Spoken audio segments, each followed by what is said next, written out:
여러분 안녕하십니까? 윤석열 대통령이 오늘 1년 9개월 만에 기자회견을 열었습니다.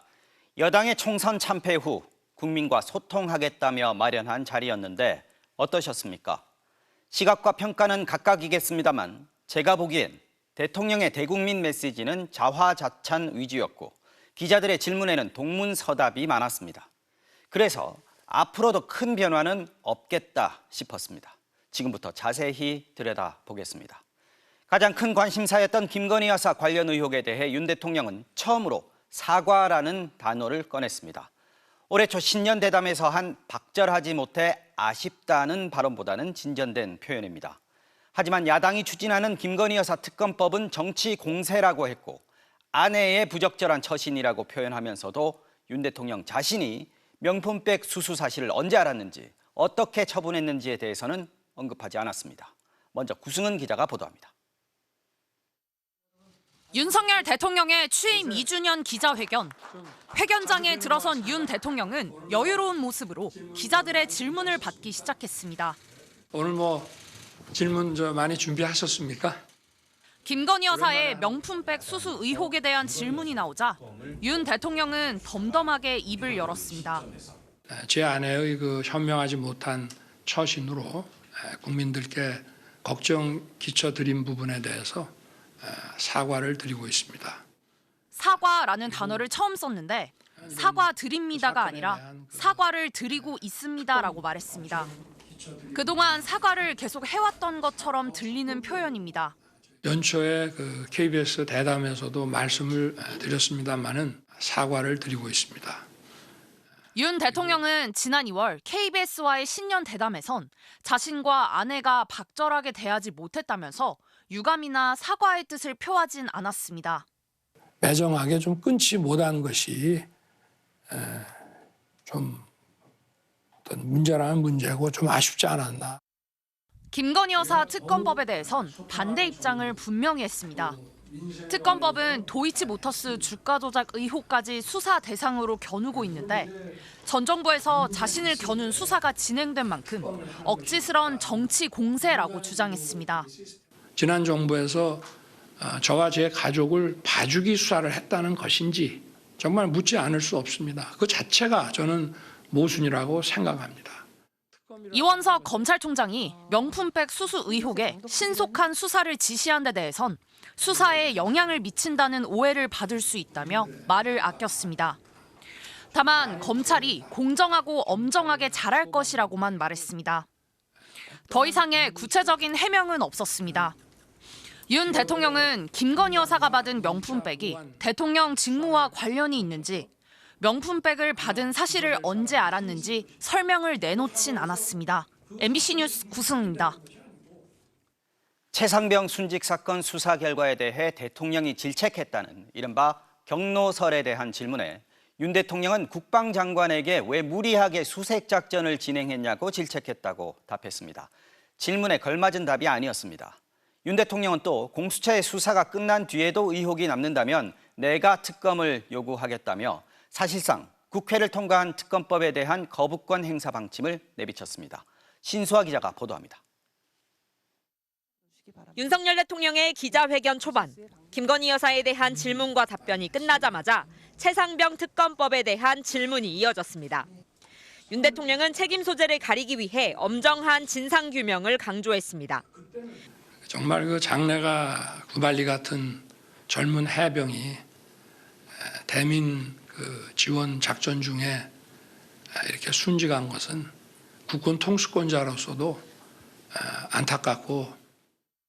당초 질문은 사단장까지 처벌하면 누가 지휘관을 맡느냐고 윤 대통령이 화를 냈다는 이른바 대통령 경로설을 구체적으로 담고 있었습니다. 윤 대통령은 다른 맥락으로 국방부 장관을 질책했던 일을 언급하며 답변했습니다.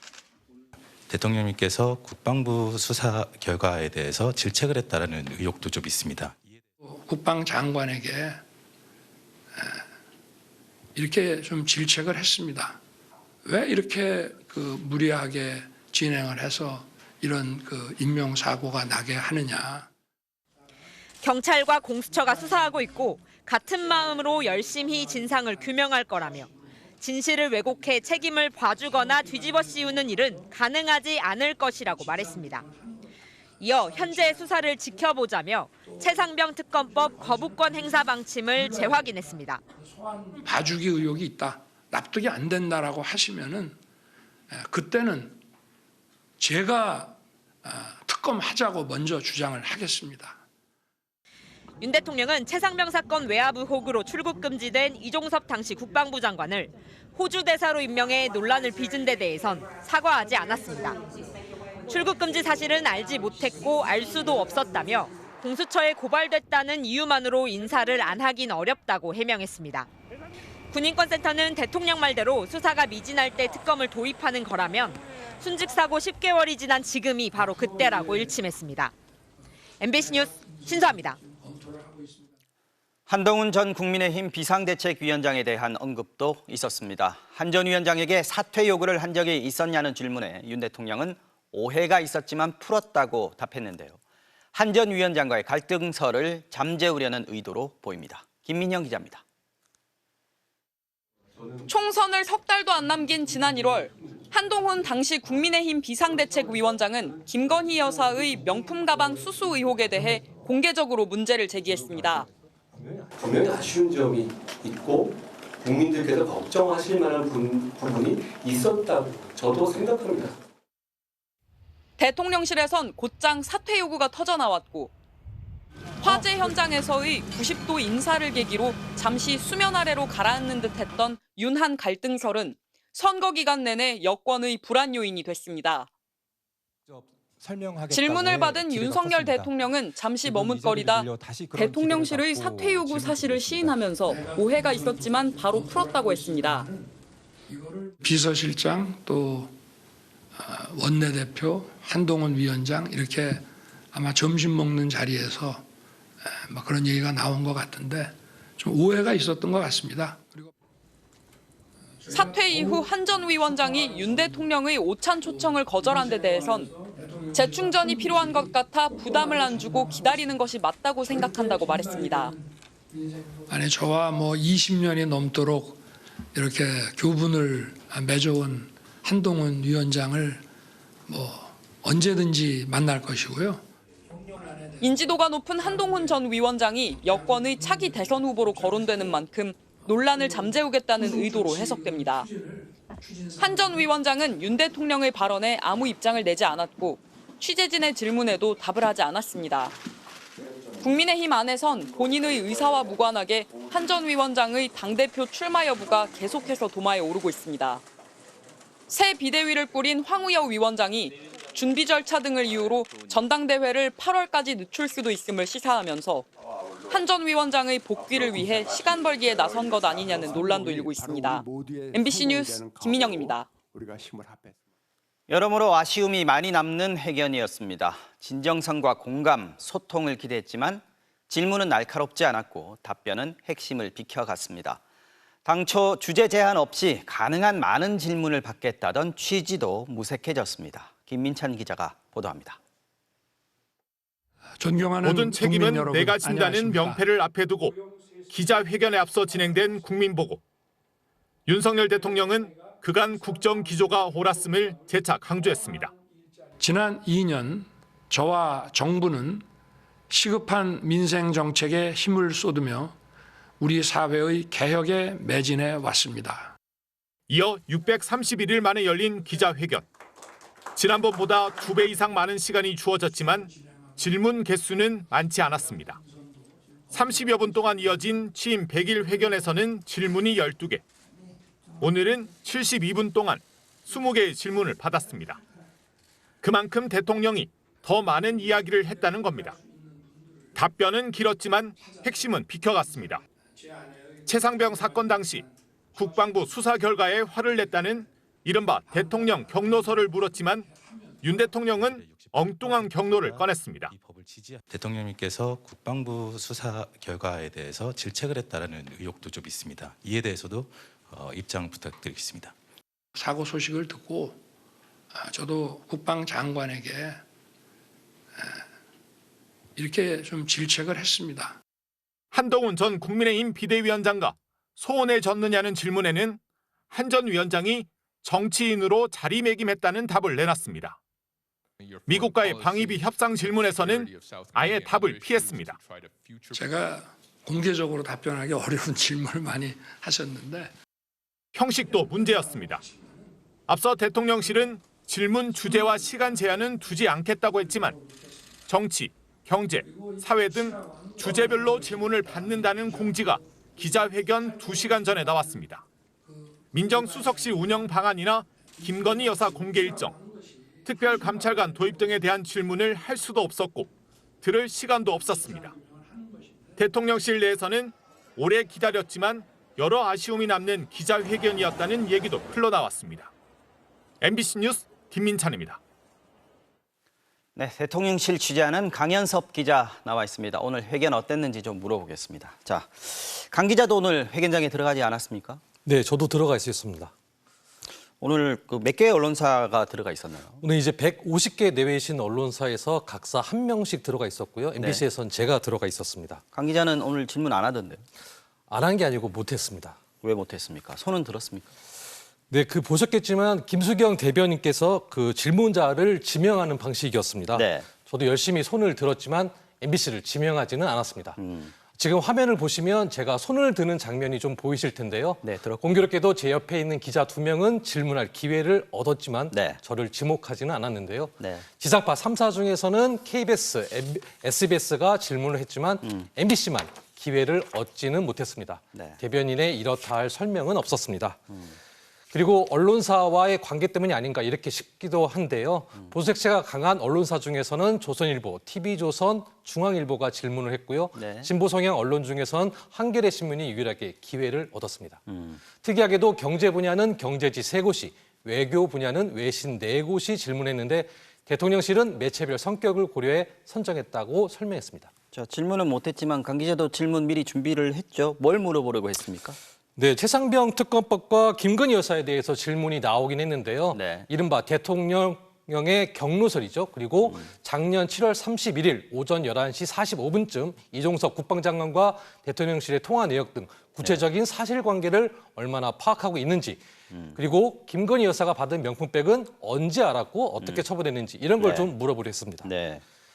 아쉬웠던 점 중에 하나는 언론 장악에 대한 질문이 없었다는 건데요. 언론사에 대한 잇따른 압수수색이나 방송통신심의위원회의 심의위원회의 표적검사 등 상황에 대한 대통령의 답변을 듣지는 못했습니다. 대통령실 출입기자들 사이에서는 MBC에게 질문 기회를 줄지가 초미의 관심사라는 말도 나왔습니다. 자, 어쨌든 대통령실은 오늘 기자회견을 두고 국민과 소통을 재개한 것이다 이렇게 크게 의미를 부여했는데 현장에 있던 강 기자는 어떻게 봤습니까? 국민들이 궁금해하는 걸 소상히 설명한다라는 당초 예고와는 조금 달랐던 것 같습니다. 듣고 싶은 걸 제대로 답하지 않았고 더 물을 수도 없었던 기자회견이었다라고 평가할 수 있겠습니다. 네. 사실 이번 기자회견 1년 9개월 만에 어렵게 만든 자리이지 않습니까? 네. 그만큼 기대가 컸고 당분간 이런 소통의 자리가 있을지 불확실하다 보니 더욱 아쉬움이 남는데요. 앞으로 대통령께서 좀 더 자주 기자들을 만나 더 많이 물어볼 수 있는 기회가 있으면 좀 좋겠다는 생각입니다. 네, 강현섭 기자 잘 들었습니다.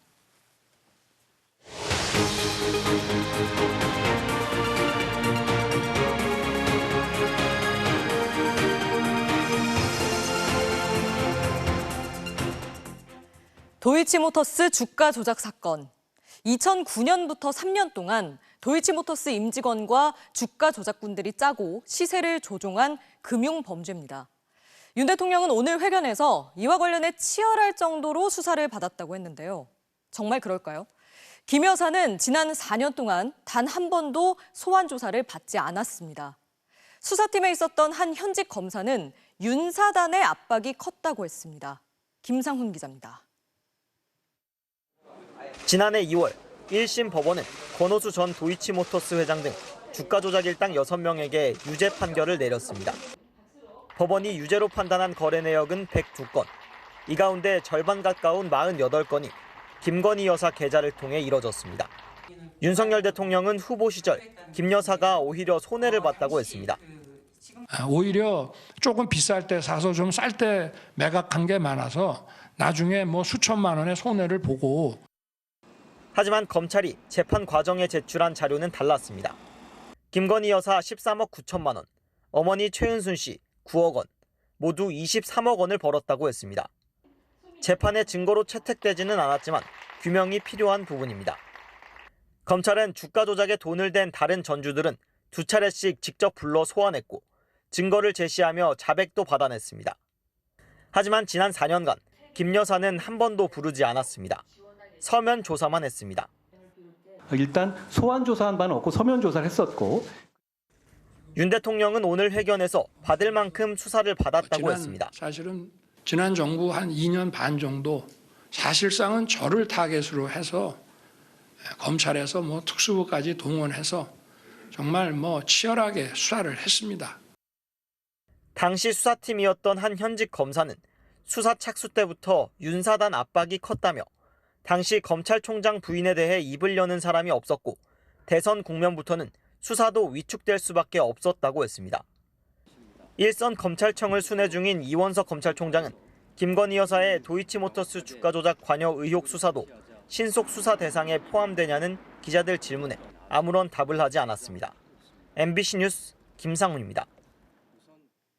앞서 전해드린 대로 윤 대통령은 해병대 최상병 사건과 관련해 일단 공수처 수사를 지켜보자며 특검법 거부권 행사 방침을 다시 확인했죠.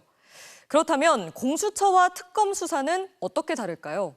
수사 인력만 비교해봐도 확연한 차이가 있습니다. 박솔립 기자입니다.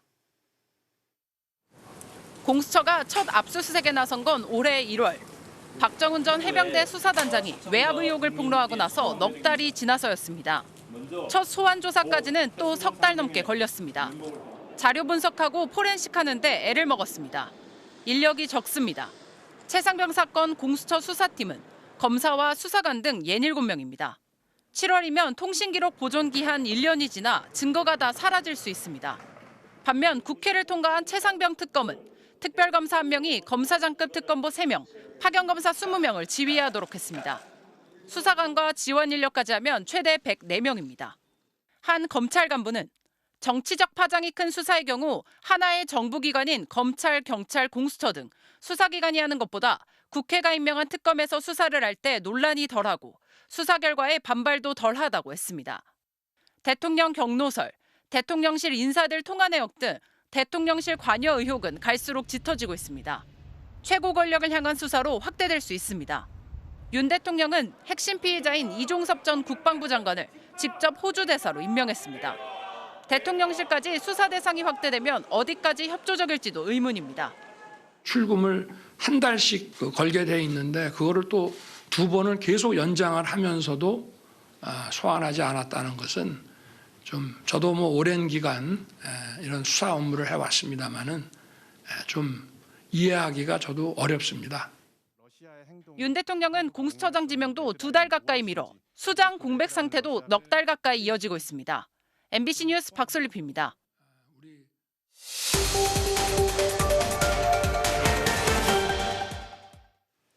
윤석열 대통령은 특검은 기존 수사에 문제가 있을 때 하는 거라며 반대 입장을 분명히 했습니다. 그러면서 야당도 집권 시기에는 수사 중인 사건에 대한 특검을 늘 반대했다고 말했는데요. 팩트체크 알고 보니에서 사실을 확인해봤습니다. 이준범 기자입니다. 야당도 집권 시기에 어떤 특검 여론이 비등했을 때는 늘 주장하는 것이 검찰 수사가 또는 경찰의 수사가 봐주기 의혹이나 부실 의혹이 있을 때 특검을 하는 것이 맞다는 주장으로 그런 특검 여론을 늘 반대하고 이렇게 해왔습니다. 지난 2003년 노무현 대통령 측근 3명의 비리 의혹을 수사하기 위해 출범한 특별검사. 당시 여당이었던 민주당 전신 열린우리당과 청와대는 특검 도입에 끝까지 반대했습니다. 특검은 검찰 수사가 미흡할 때 해야 하는데 검찰이 수사를 진행 중이라는 이유였습니다. 정치적 목적으로 검찰의 수사권을 흔드는 부정적 선례를 남기게 된 점을 유감스럽게 생각합니다. 하지만 지난 2018년 문재인 대통령 측근인 김경수 전 의원의 댓글 조작 연루 의혹이 일었을 때는 달랐습니다. 처음에는 경찰이 수사 중이란 이유로 특검 도입에 반대했지만 국민의힘 전신인 자유한국당의 김성태 원내대표가 단식 농성을 하는 등 격렬하게 특검 도입을 요구하자 결국 국회 파행을 막겠다며 추경안과 특검법을 함께 처리하기로 야당과 합의해 통과시켰습니다. 국회가 파행이 된 지가 지금 40일이 넘었잖아요. 이런 상태를 더 이상 지속해서는 안 된다는데 의견을 일치하고 지금까지 도입된 15차례 특검 가운데 이렇게 기존 수사가 종료되지 않은 상태에서 출범한 건 모두 6번. 국민의힘 역시 지난 2016년 새누리당 시절 국정농단 사태 당시 검찰 수사가 진행 중인 상황에서도 당론으로 특검 도입에 찬성했습니다. 명명백백하게 진상을 규명하고 책임 있는 관련자들을 법의 심판대에 세우기 위해서는 특검이 가장 국민이 납득할 수 있는 수단이라. 이처럼 정권을 가리지 않고 여당이 자신들을 향한 특검에 소극적이었던 건 맞지만 기존 수사의 종결 여부가 특검 도입의 절대적 기준은 아니었습니다. 알고 보니 이준범입니다. 윤석열 대통령에게 총선 패배의 원인을 묻자 국민이 국정 운영이 부족하다고 평가했다며 몸을 낮췄습니다. 그런데 그 다음 이어진 말은 노력은 했지만 국민이 체감할 만한 변화가 부족했다. 또 정책을 설명해드리는 소통이 부족했다. 이런 말들이었습니다. 총선 패배를 인정했던 지난달 국무회의 발언과 거의 같았는데요. 구체적인 정책들에 있어서도 현 기조를 유지하겠다는 입장이었습니다. 조재영 기자가 보도합니다. 윤석열 대통령에게 총선 패배의 원인을 물었습니다. 제가 국정 운영해 온 것에 대해서 이런 국민들의 평가가 좀 많이 부족했다. 국정 운영이 부족했다고 인정하는 듯 했지만 구체적으로 부족했던 점은 국민 체감과 소통이라는 설명이 이어졌습니다. 아무리 노력했더라도 국민들께서 체감하는 변화가 많이 부족했다. 지난달 총선 패배 직후 첫 국무회의에서 최선을 다했지만 국민들이 체감할 변화를 못 만들었다. 보다 더 소통하겠다고 한 발언을 그대로 되풀이한 겁니다. 당장 4일에 표명한 국무총리 후임도 못 정한 상태인데 개각을 하더라도 국면 돌파용은 아니며 서두르지도 않겠다고 했습니다. 내각 인선도 지금 검토를 하고 있습니다만은 이거를 조급하게 이렇게 할 생각은 없고요. 시장 경제와 민간 주도의 경제 기조는 헌법 원칙이라며 일관성을 유지할 건 유지해야 한다고도 말했습니다. 부자 감세니 이런 비판도 많이 있습니다만은 세금이라는 것도 과도하게 들어가게 되면은 시장을 왜곡시킵니다. 일본 기자가 강제징용 문제를 어떻게 해결할지 묻자 한일 양국이 미래를 위해 협력해야 한다는 원론적인 답만 내놨습니다. 1시간 반 회견에서 나온 새로운 정책은 저출생 대응부 신설 하나 정도였습니다. 국가 비상사태 수준의 저출생 대응을 위해 부총리급 장관을 앉혀 여러 부처가 공동으로 대응하도록 하겠다고 밝혔습니다. 총선 민심은 631일 만에 대통령을 기자들 앞에 세웠지만 기자들 없이 진행되어 온 국무회의 발언에서 크게 나아가진 못한 듯했습니다. MBC 뉴스 조재영입니다. 기자회견이 끝나자마자 야권에서는 신랄한 비판이 쏟아져 나왔습니다. 총선 결과에 대한 성찰은 없고 책임 회피만 하다 끝난 회견이었다는 혹평이 이어졌고 최상병 특검법에 대해 거부권을 행사하면 22대 국회에서 끝까지 파헤치겠다고 입을 모았습니다. 반면 국민의힘은 대통령의 진솔하고 허심탄회한 입장을 들을 수 있었다며 치켜세웠습니다. 정상빈 기자입니다. 실망스러운 회견이었다. 혹시나 했는데 역시나였다. 대통령 기자회견이 끝난 직후 야권에서는 앞다퉈 비판을 쏟아냈습니다.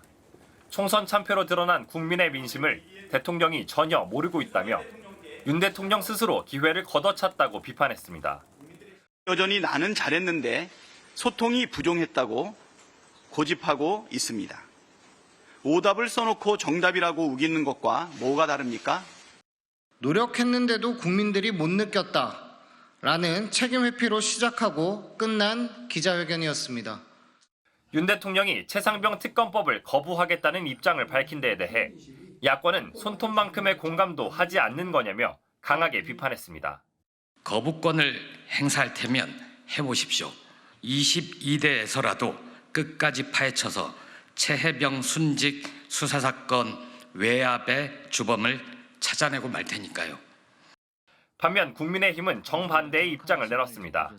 대통령의 진솔하고 허심탄회한 입장을 직접 들을 수 있었다고 했습니다. 원내대표로 선출된 추경호 의원도 민감한 사안에도 대통령이 직접 소상히 말씀을 드렸다고 평가했습니다. 상당히 긍정적이고 진전된 소통을 하셨다 이렇게 생각을 합니다. 하지만 유승민 전 의원은 SNS를 통해 하나마나한 기자회견을 했다. 갑갑하고 답답했다면서 앞으로 국정의 동력이 있을지 두려운 마음이라고 우려했습니다. 총선 참패 이후 윤석열 대통령은 변화한 모습을 보여주겠다며 1년 9개월 만에 기자회견을 열었습니다. 하지만 그동안의 국정 기조를 그대로 가져가겠다는 입장을 밝힌 만큼 정부 여당과 범야권의 강대강 대치는 22대 국회에서 더 거세질 것으로 보입니다. MBC 뉴스 정상빈입니다. 최근 채소값 폭등으로 장바구니 부담도 커졌죠. 음식점도 어렵긴 마찬가지입니다. 지난해 문 닫은 식당 10곳 가운데 4곳이 채소를 많이 쓰는 쌈밥집이라는 조사도 있는데요. 일부 대형마트에서는 작고 흠집이 있는 이른바 못난이 채소들을 저렴한 상품으로 내놓고 있습니다. 임현주 기자가 취재했습니다. 지난해 문을 연 경기도 고양의 한 쌈밥집입니다. 가장 비싼 메뉴는 18,000원으로 고기와 채소를 원하는 만큼 먹을 수 있어서 인기입니다. 야채가 몸에 좋아서 먹고는 싶은데 너무 비싸서 못 먹어요. 근데 여기는 다행히 리필이 가능하기 때문에. 채소값이 크게 올랐지만 음식값은 올리지 않았습니다.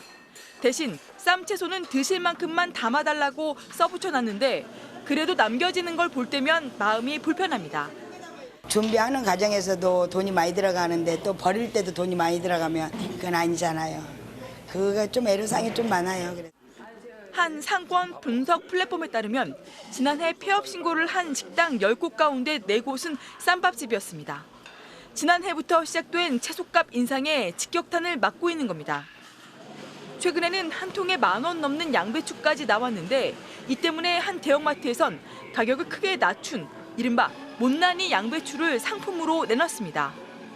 중북 음성군 농가에서 생산된 양배추입니다. 자세히 보면은 이렇게 흠집이 나 있거나 일반 제품보다 작은 사이즈의 양배추가 저렴한 가격에 팔리고 있습니다. 한 통에 약 3,000원으로 시중 가격 대비 30% 이상 저렴합니다. 밖에서는 10,000원 정도 하는데 여기서는 2,900원 정도밖에 안 해서 너무 좋은 것 같고. 식구들이 양배추를 잘 먹는데 너무 비싸가지고 요새 좀 안 먹어요. 또 다른 대형마트에선 5월 한 달 일반 양배추를 3,500원까지 할인해 판매하고 쌈 10개 종류를 990원에 내놔 고객들의 발길을 끌고 있습니다. 농식품부는 이달부터 남부지방 출하 물량이 늘고 있다며 6월에는 채소 가격이 안정세로 돌아설 것으로 전망했습니다. MBC 뉴스 임현주입니다. 브라질을 덮친 80년 만에 최대 폭우로 인명피해가 속출하고 있는데요. 이 홍수의 여파로 세계 최대 옥수수와 대두 생산지가 쑥대밭이 되면서 벌써부터 가격이 폭등하고 있습니다. 정반대로 동남아시아에선 극심한 가뭄이 이어져 커피와 설탕 가격이 치솟고 있는데요.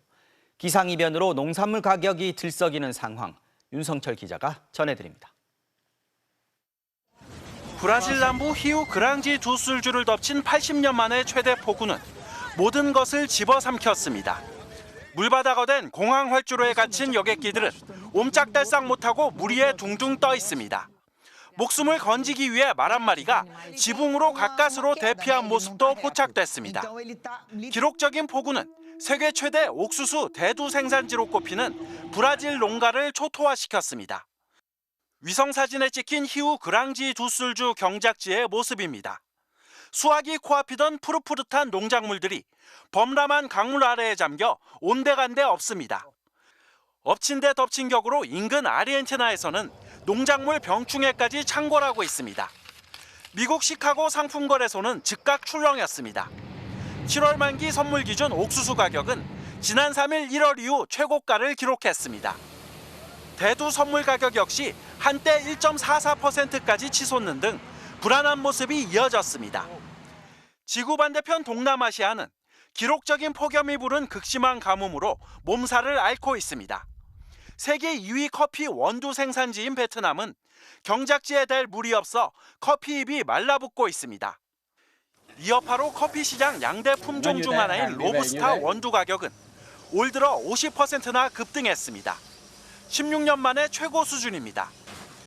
세계 2위 수확량을 자랑하는 태국의 사탕수수도 생산량이 20%나 뚝 떨어질 것으로 예상됩니다. 천정부지로 치솟는 지구촌 농산물 가격에 방화세가 된 것 다름 아닌 지구 온난화입니다. Intensifying the water cycle and affecting the rainfall patterns. This brings more intense rainfall and flooding, but also more intense drought in many regions. 우리나라는 농산물 상당수를 수입에 의존해 물가 상승 압박은 더 커질 것으로 보입니다. MBC 뉴스 윤성철입니다. 경기도 파주의 한 택배 영업소에서 택배 기사끼리 몸싸움을 벌인 끝에 이 중 한 명이 뇌사 상태에 빠졌습니다. 자리가 좁으니 차를 빼달라고 한 게 폭행으로까지 번졌는데요. 가해 택배 기사는 구속됐습니다. 조건희 기자의 단독 보도입니다. 택배기사 한 명이 다른 택배기사 몸을 잡아채 돌리고 주먹과 발을 휘두릅니다. 주변에서 말려보지만 소용이 없습니다. 결국 주먹에 맞은 택배기사가 큰 충격을 받은 듯 쓰러졌지만 연이어 발로 차는 등 폭행이 이어졌습니다. 눈 깜짝한 사이 그렇게 된 거죠. 그때 기절했으니까 눈은 반 정도 뜨고 있었죠. 쓰러진 택배기사는 50대 김모 씨. 의식을 되찾은 김 씨는 일을 계속하던 중 머리가 아파 잠시 쉬겠다며 작업 현장을 떠났고 결국 폭행 발생 5시간 만인 새벽 3시 본인의 택배차 안에서 쓰러진 채 발견돼 병원으로 옮겨졌습니다. 의식이 없다는 것만 이렇게 들었거든요. 안타깝긴 한데 깨어났으면 해요. 폭행은 택배기사들이 짐을 싣는 과정에서 택배 차량 자리 다툼을 하다 욕설이 오가면서 벌어졌습니다. 제 뒤로 보이는 곳이 보통 상차 작업 전에 택배 차량을 세워두는 장소인데요. 저 장소에 차를 세워뒀던 김 씨의 동료 직원에게 남성이 차를 빼라고 말하며 다툼이 시작됐습니다. 자리 다툼이 뭐 있었는지 무슨 그런 것 때문에 이렇게 시비가 붙어서 이제 뭐 욱해서 뭐 싸움이 일어났다. 가해 택배기사인 40대 서모 씨는 김 씨가 쓰러진 걸 보고도 현장을 떠났고 나중에 쓰러진 척하는 거 안다며 잔꾀 부리지 말라는 내용의 문자를 보내기도 했습니다. 하지만 열흘째 입원 중인 김 씨는 결국 뇌사 판정을 받았고 가족들은 임종을 준비하란 이야기를 들었습니다. 생명을 잠깐 연장하기 위한 수술일 뿐이라고 아마 의식이 깨어나지 못할 거다. 내가 이제 일을 하고 아침 7시경 들어오는데 그냥 들어올 것 같고. 경기 파주경찰서는 서 씨를 폭행 발생 다음 날 붙잡아 검찰에 넘겼으며 서 씨는 폭행 혐의로 구속됐습니다. MBC 뉴스 조건입니다. 부산의 한 도로변에서 50대 남성이 또 다른 50대 남성에게 흉기를 휘둘러 결국 한 명이 숨졌습니다. 가해자와 피해자 모두 유튜버로 확인됐는데 각자의 채널에서 오랜 기간 서로 비방해오던 사이였다고 합니다. 오늘 두 사람은 법원에 출석할 예정이었는데 법원 바로 앞 도로에서 사건이 벌어진 겁니다. 김윤아 기자입니다. 부산지방법원 앞 도로. 흰색 승용차에서 한 남성이 내려 어디론가 달려가더니 금세 다시 차로 뛰어옵니다. 유튜브 생중계를 하며 길을 걷던 50대 남성을 발견하고 달려가 10여 차례 흉기를 휘두른 겁니다. 달려가길래 되게 급한 일이 있는갑다. 그러고 있었는데 몇 초 있다가 보니까 깍깍깍 하고 3번 정도 소리가 나더라고요. 피습당한 남성은 병원으로 옮겨졌지만 결국 숨졌습니다. 사건이 벌어진 현장입니다. 피의자는 이곳에서 범행을 저지른 뒤 옆에 세워둔 본인의 차를 타고 곧바로 도주했습니다. 달아난 50대 가해 남성은 1시간 40분 만에 경북 경주에서 경찰에 붙잡혔습니다. 유튜버인 두 남성은 3년 전부터 자신의 채널에서 서로 비방을 일삼고 명예훼손과 모욕 등으로 경찰에 고소한 사건만 100건이 넘는 것으로 파악됐습니다. 폭행 사건으로 얽힌 이들은 오늘 법원에 출석할 예정이었습니다. 유튜브 영상에 동영상에 같이 참여한 사람들에 대한 어떤 비방이라든지 양측의 그런 것들이 어떤 갈등의 이유가 되지 않았나. 경찰은 범행 동기 등 조사를 마치는 대로 50대 남성에 대해 살인 혐의로 구속영장을 신청할 예정입니다.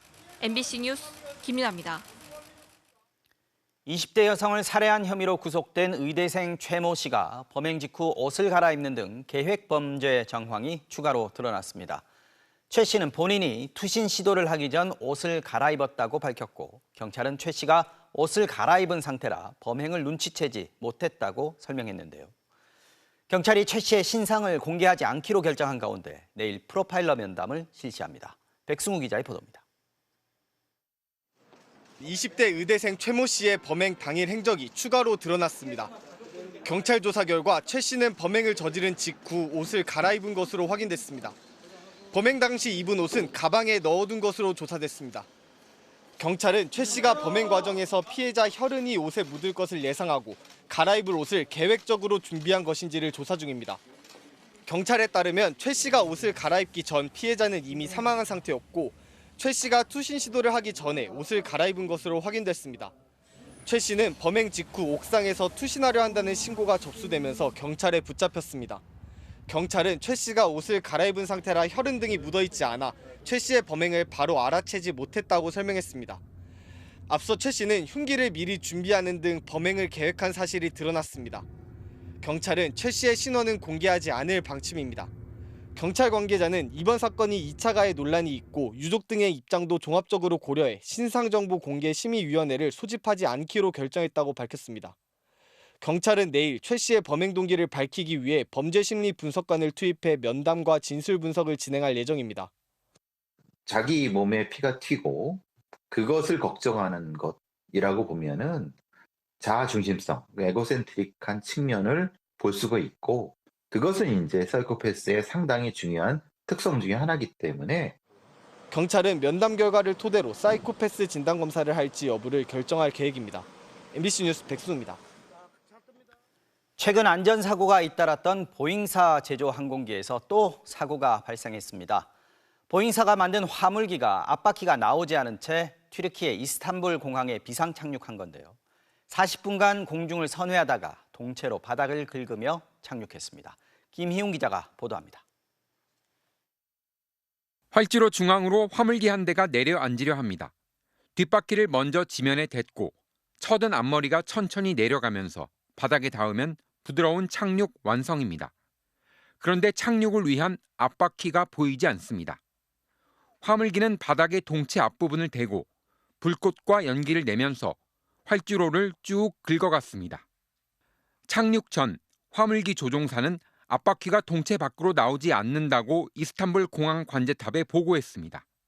40분 동안 공항 주변을 빙빙 돌았고 가능한 앞머리를 최대한 올린 채 비상 착륙 방법인 동체 착륙을 시도했습니다. 대기하고 있던 소방차가 출동해 불을 껐고 화물기 조종사 2명은 활주로로 탈출했습니다. Önce soruşturmanın bitmesi lazım. arkasından hava yolunun uçağına ne yapacağına karar vermesi lazım. 사고 항공기는 제조한 지 10년이 지난 보잉 767 화물기입니다. 최근 사고가 빈발했던 보잉사 제조 항공기라서 또 주목을 받았습니다. 지난 1월엔 미국 마이애미에서 푸에르토리코로 날던 보잉 747 화물기에서 불꽃이 뿜어져 나왔습니다.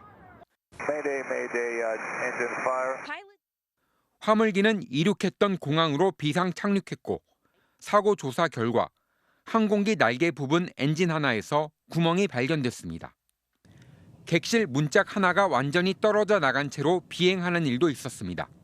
승객과 승무원을 합쳐서 180명 가까이 타고 있던 보잉 737 기종 최신 여객기는 급하게 회항했습니다. 항공기를 조립할 때부터 볼트 3개가 누락됐던 것으로 나타났습니다. MBC 뉴스 김희웅입니다. 우리나라 관광객들도 많이 찾는 곳이죠. 홍콩 침사추이에서 무장강도가 금은방을 털려다 20초 만에 붙잡혔습니다. 경찰들이 주변에 잠복해 있었던 건데요. 최근 침사추이에서는 금은방을 상대로 한 강도나 납치 범죄가 잇따르고 있어서 경찰이 촉각을 곤두세우고 있습니다. 이유경 기자가 보도합니다. 지난 7일 낮 홍콩 침사추이의 유명 쇼핑거리. 검은 복장과 마스크로 얼굴을 가린 사람들이 망치와 칼을 들고 흰색 차량에서 내리더니 곧장 명품 가방과 보석이 진열된 금은방으로 향합니다. 갑작스런 강도들의 침입에 직원들은 급히 자리를 피하고 강도들은 명품과 시계 등을 전시한 진열장을 망치로 내려치기 시작합니다. 그런데 잠시 뒤 누군가 강도들을 향해 총을 겨누며 금은방에 들어서고 강도들은 흉기를 버린 채 바닥에 주저앉습니다. 경찰들이 평상복 차림으로 금은방 주변에 잠복했다가 강도를 목격하고 들이닥친 것입니다. 이들은 강도들이 금은방을 노릴 것이라는 정보를 입수한 뒤 인근에 대기를 했던 것으로 알려졌습니다. 결국 무장 강도단은 범행에 나선 지 약 20초 만에 경찰에 체포됐습니다. 過程中啦，因為即係佢哋都手持住利刀啦，同埋錘仔啦。咁我哋探員咧亦都係真係有呢個拔槍啦，作出一個警戒嘅。咁啊警戒完之後咧，咁啊一個嘅我哋都係用徒手啦，咁啊將佢哋即係順利咁樣就制服到佢啦。 강도에 가담한 용의자들은 파키스탄과 방글라데시 출신으로 확인됐습니다. 경찰은 이번 범행으로 진열장 2개가 부서졌지만 도난 피해는 없었다고 밝혔습니다. 유명 명품 쇼핑 지역으로 알려져 한국인 관광객도 많이 찾는 침사추이에는 최근 들어 강도 피해가 늘고 있습니다.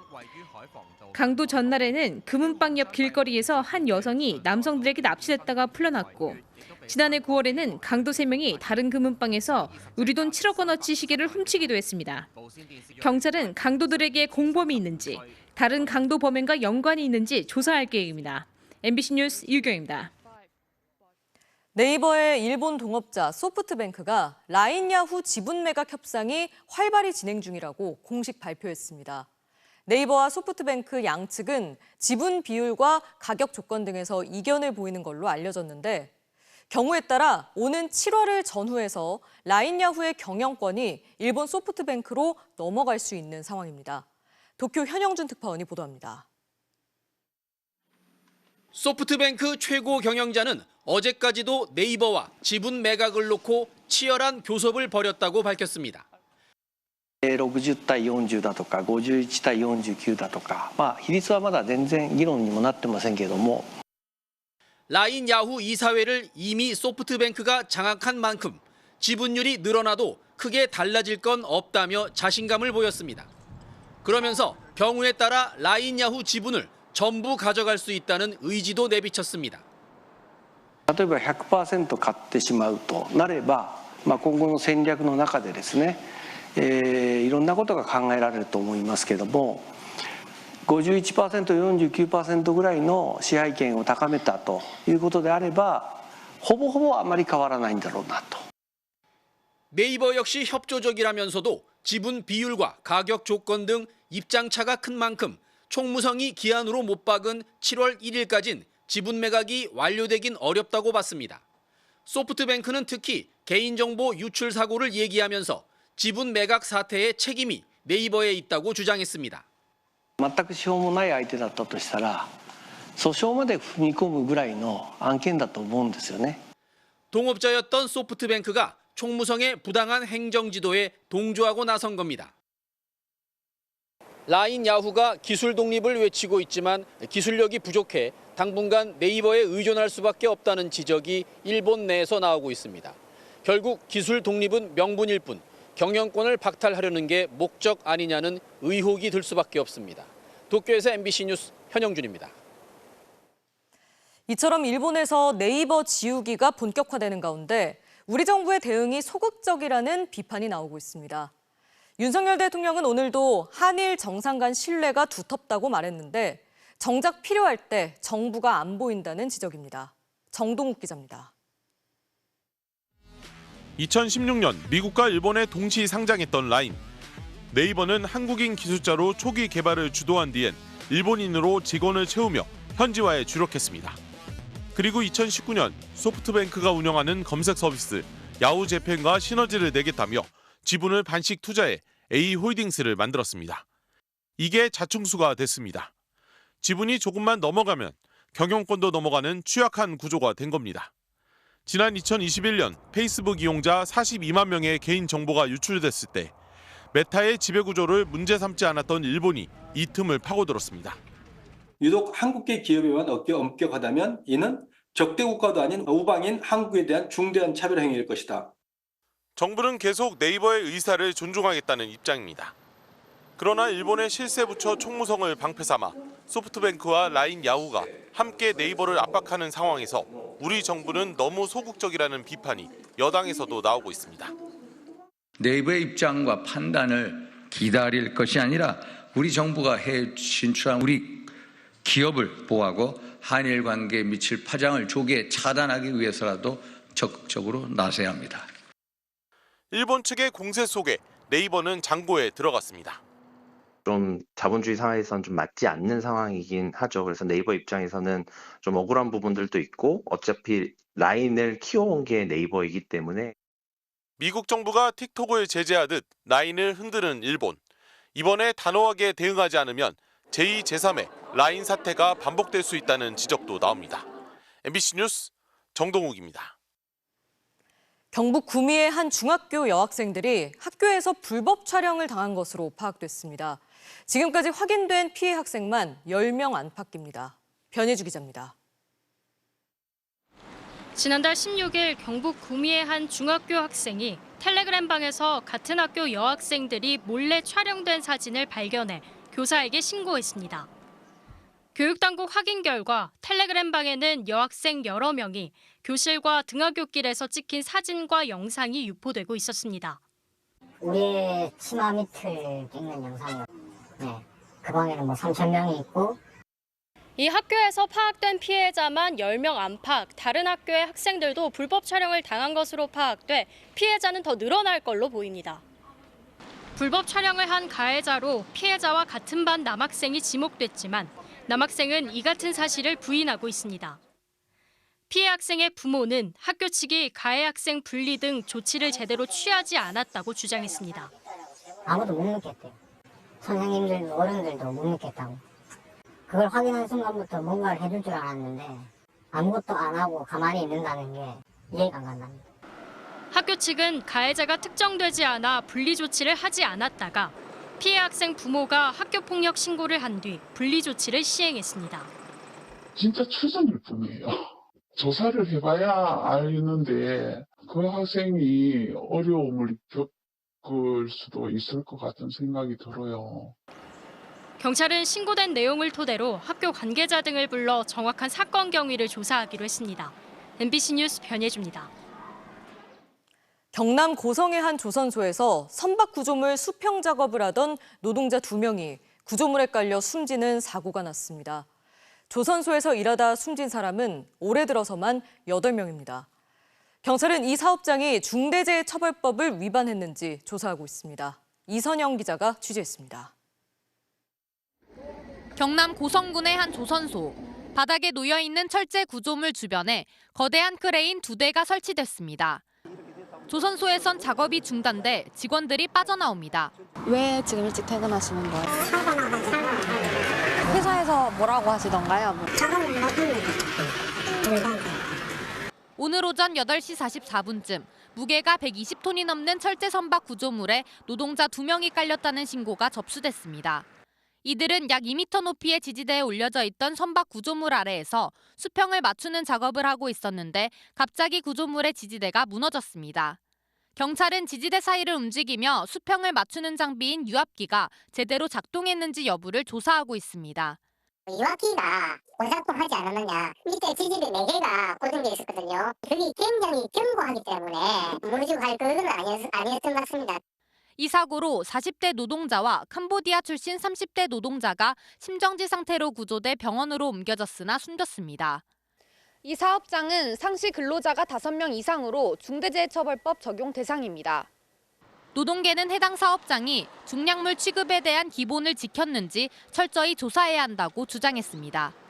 크레인으로 잡아주고 옆에 그 가용접을 통해서 2중, 3중으로 안전 조치를 취하고 난 뒤에 노동자가 그 안으로 들어갈 수 있도록 해야 하는데 지난달 경남 거제의 조선소에서도 폭발 사고로 2명이 숨지는 등 올해에만 모두 8명이 조선소에서 일하다 숨졌습니다. MBC 뉴스 이선영입니다. 퇴임을 2달여 앞둔 류희림 방송통신심의위원장이 조만간 미국 출장을 계획하고 있어 외유성 아니냐는 비판이 일고 있습니다. 의혹이 확산되자 방심위는 어젯밤 급히 해명 자료를 냈는데 이 해명마저 논란입니다.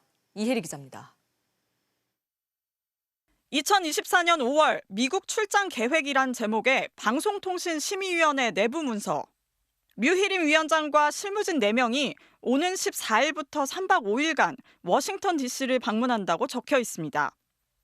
구글과 미국의 실종학대 아동 방지센터를 찾아 업무 협의를 한다고 합니다.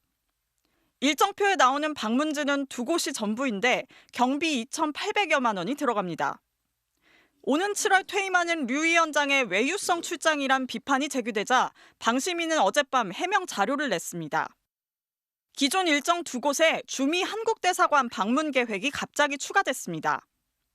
다른 기관장들은 30분에서 1시간 정도 협의가 통상적이지만 류 위원장은 평균 1시간 반이라며 강행군이고 심도 있는 협의라고 밝혔습니다. 그럼 뭘 협의한다는 걸까? 출장 목적은 해외 불법 정보, 디지털 성범죄 공동 대응을 위한 협력 강화라고 나와 있습니다. 특히 구글의 본사는 캘리포니아에 있는데 워싱턴의 정부 공공정책 부사장을 왜 만나냐고 묻자 방심위 관계자는 국내의 불법, 유해 정보 규제 수준을 이해시키고 구글의 정책에 대해 질의할 예정이라고 설명했습니다. 이미 2021년 업무 협약으로 후속 조치가 진행 중인 실종학대 아동 방지센터 방문에는 관련 현황이나 개선 방향을 논의하겠다고 답했습니다. 역대 방심위원장이 한 차례도 간 적 없던 주미 한국대사관 일정에 대해선 방심위 업무에 대한 미국 내 이해를 높이기 위한 협력을 논의한다고 밝혔습니다. 방심위 노조에 따르면 2012년 이후 방심위원장의 9차례 국외 출장 중 임기 종료 전 6개월 이내였던 사례는 1건에 불과했습니다. MBC 뉴스 이혜리입니다. 김건희 여사의 명품백 수수 의혹을 수사하고 있는 검찰이 오늘 김 여사에게 가방을 건넨 최재형 목사를 고발한 시민단체 측을 불러 조사했습니다. 검찰총장이 철저하고 신속한 수사를 지시한 이후 첫 소환 조사입니다. 조희원 기자입니다. 고발인은 이번 사건이 알 권리를 빙자한 사기극이라고 했습니다. 무슨 첩보 작전도 아니고 그 영상 그것도 목사님께서 성직자분께서 그 시계에다 그런 걸 가지고 영상을 찍어가지고 나와서 그렇게 했다는 것은 상당히 의문점을 갖게 하는 거죠. 7시간 녹취록을 보도한 서울의 소리에 김건희 여사가 손해배상 소송을 내자 앙심을 품은 최재형 목사와 서울의 소리가 꾸민 함정 취재라는 겁니다. 김 여사에게 전달됐다는 샤넬 화장품과 디올백 구매 비용을 전부 서울의 소리가 대고 시계형 몰래카메라도 서울의 소리가 준비한 게 그 근거라고 했습니다. 이 과정에서 최 목사가 주거침입 등 위법을 저질렀다는 겁니다. 최 목사가 어떤 목적으로 윤 대통령 취임식에 참석했는지 정치적 배후가 누군지도 수사를 확대해야 한다고 했습니다. 조사는 2시간 만에 끝났습니다. 검찰은 다음 주 월요일 최재형 목사를 청탁금지법 위반 피의자 신분으로 불러 조사할 예정입니다. 최 목사는 300만 원짜리 디올백 외에도 180만 원 상당의 샤넬 화장품과 40만 원 상당의 위스키 등 4차례에 걸쳐 김 여사에게 금품을 전달했다고 주장하고 있습니다. 검찰은 오는 20일에는 윤석열 대통령 부부를 고발한 서울의 소리 측을 불러 조사할 계획입니다. MBC 뉴스 조희원입니다. 국민의힘 새 원내대표에 대구 달성군을 지역구로 둔 3선의 추경호 의원이 선출됐습니다. 윤석열 정부 초대 경제부총리 겸 기획재정부 장관을 지낸 추경호 원내대표는 건강하고 튼튼한 민생 정당이 돼야 한다며 신뢰를 바탕으로 한 건강한 당정 관계를 구축하겠다고 강조했습니다. 소통과 관련돼서는 한화의 류현진이 어제 패전 투수가 되면서 리그 최다 실점의 불명예까지 떠안았는데요. 가을 야구를 기대했던 한화는 예상치 못한 류현진의 부진 속에 최하위로 추락할 위기에 놓였습니다. 김수근 기자입니다. 열흘 전 통산 100승을 달성했던 류현진. 전 몇 경기 계속 좀 안 좋은 경기가 돼가지고 그 부분에서 좀 아쉬움이 많았었는데 뭐 오늘 이후로 좋은 기운으로 쭉쭉 가야 될 것 같아요. 네. 6이닝을 소화하면서 투구수도 100개를 넘겨 류현진도 팀도 반전 기회를 잡은 듯했습니다. 하지만 어제 최하위 롯데에 5이닝 5실점하면서 다시 근심이 깊어졌습니다. 올 시즌 8경기에서 무려 33점을 내주면서 SSG에서 방출된 더거와 함께 리그 최다 실점 투수가 됐습니다. 가장 큰 문제는 체력. 3회까지는 1할 때 피안타율에 평균 자책점 2.25로 에이스급 투구를 펼치다가도 4회 이후에는 이닝보다 실점이 많을 정도로 급격히 무너졌습니다. 타순이 한 바퀴 돌면 다른 투수가 된다고 말할 정도입니다. 연속 7안타로 무너진 지난달 키움전은 물론 어제도 4회 이후 공든탑이 무너졌습니다. 이러다 보니 타자들도 더 적극적으로 류현진을 공략하고 있습니다. 제구가 워낙 뛰어난 선배님이시기 때문에 제가 좀 초반부터 들어오는 거를 놓치지 않고 치려고 했던 게 좋은 타구 나온 것 같습니다. 한화 수비도 문제입니다. 올 시즌 팀 실책 28개 중 류현진 등판 경기에서만 6개가 나왔습니다. 수비가 개입하는 타구를 뺀 가상의 실점률, 이른바 수비 무관 평균 자책점이 실제 기록보다 2점이나 더 낮습니다. 류현진의 부진의 수비 책임도 크다는 뜻입니다. 한 달 전까지 선두권이었던 하나는 오늘마저 패하면 사실상 최하위로 추락하게 됩니다. MBC 뉴스 김수근입니다. 파리올림픽을 밝힐 성화가 개최지 프랑스에 도착해 79일간의 봉송 여정에 돌입했습니다. 목요일 밤 스포츠 뉴스였습니다.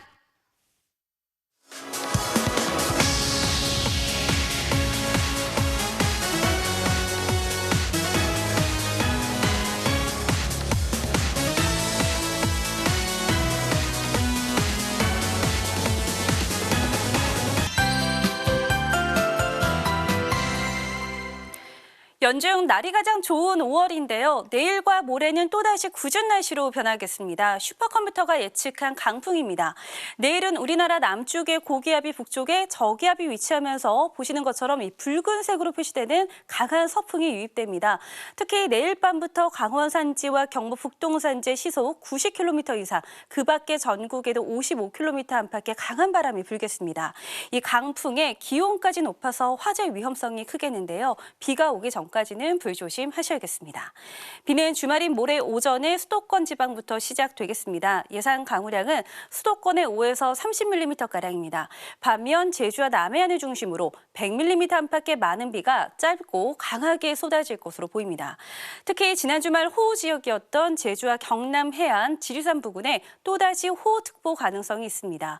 비는 주말 밤에 가장 강합니다. 추가 피해가 나지 않도록 주의를 하셔야겠습니다. 내일 아침 사이 남부 내륙을 중심으로 짙은 안개가 끼겠습니다. 낮 최고 기온은 서울이 24도, 강릉이 28도까지 올라서 덥겠습니다.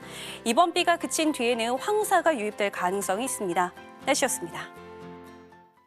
목요일 뉴스데스크 마치겠습니다. 오늘도 함께해 주신 여러분 고맙습니다.